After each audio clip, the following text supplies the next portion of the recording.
In this example video, we're going to be looking at review exercise 15-3, where we're going to deal with the sale of packages. So a package is going to contain different components. So in this case, it's going to contain both common stock and preferred stock. When we sell a package and it has two very distinct components, we have to allocate out the sales price between those two pieces. So in this example, it tells us that Blue Corporation issues 200 packages of securities for $80 per package, or a total of $16,000. Each package includes 4 shares of $5 par common stock and 1 share of $30 par preferred stock. If the separate market values are $20 per share for common stock and $70 per share for preferred stock, what journal entry will Blue make to record this transaction? So we have to be able to allocate out that $16,000 sales price between common stock and preferred stock. So we have to look at each piece. So we have our common stock. They told us that the individual sales price right now, if it wasn't being sold in a package, our common stock would be selling at $20 per share. In each package, there are 4 shares of common stock, and there's 200 packages in total. So just those common shares alone has a value of $16,000.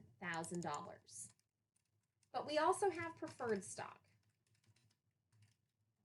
And they tell us our preferred stock, when it's, again, selling by itself, not included as a package, it sells for $70 per share currently. There's 1 share of preferred stock in each one of those packages, and there's 200 packages that we are selling. So in total, we have $14,000 in value in that preferred stock. So in total, between the two, our aggregated value, they have $30,000 in value that we're technically selling for $16,000. So we need to allocate that out. So for our common stock, we're going to be looking at a fraction, right? So a portion of a whole. So $16,000 out of the total $30,000 aggregate value. And we're going to multiply that whole piece by the $16,000 selling price. So that means out of the $16,000 selling price, we are going to allocate $8,533 to our common stock. For preferred stock, again, think about ratios or fractions here. Portion of a whole, $14,000 makes up out of the $30,000 in total. Again, we have that $16,000 selling price that we're trying to allocate out, which means that we're going to allocate $7,467 out of the $16,000 selling price to our preferred stock. So we can now do our journal entry. So our cash, they told us in total we are getting $16,000 for selling these 200 packages, and we have 2 distinct components. So we have our common stock.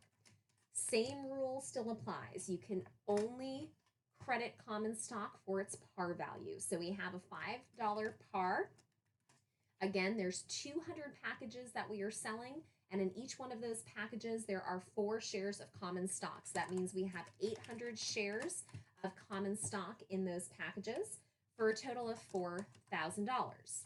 We just determined that $8,533 should be allocated to our common stock. So that means the difference is going to go to our additional paid-in capital for our common stock, or in this case, $4,533. We have to do the same for our preferred. So our preferred stock, they told us, has a par value of $30. And there is 1 share of preferred stock in each one of those packages. So that means there's 200 shares that are being issued through these packages. So that means $6,000 is going to be allocated to our preferred stock account.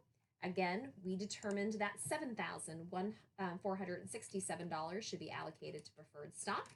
So the difference goes to our additional paid-in capital on preferred stock, or in this case, $1,467.